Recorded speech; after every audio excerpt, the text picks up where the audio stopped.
કે તમે સવારમાં દર્શન કરવા જાઓ તો એની આગળ માંગતા ને યાર, તમે તમારા શરીરથી નરવાસ હો, તમે તમારા તંદુરસ્ત તમારું શરીર છે, આથી બીજા કરોડો રૂપિયા તમારે ક્યાં લેવા છે?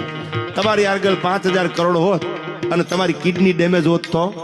અરે તમારી આગળ 10,000 કરોડ હોત, તમારું લેવર ડેમેજ હોત તો? મંદિરમાં જઈને ભિખારી વેડા કરતા નહીં, એનો આભાર માનજો કે તે અમને આ દુનિયા દેખાડી છે યાર.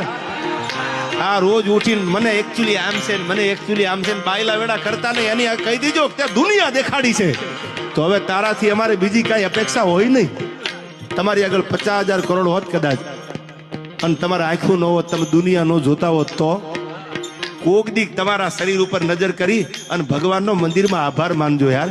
એને 2 હાથ જોડીને એટલો કીજો, થેન્ક્સ ગોડ, તારો ખૂબ ખૂબ આભાર, અમને આ દુનિયા દેખાડી યાર. કોક દીક હોસ્પિટલમાં જાઓ, કોક દીક કેન્સરના દર્દી હોય એના પલંગે જાઓ, તમને ખબર પડે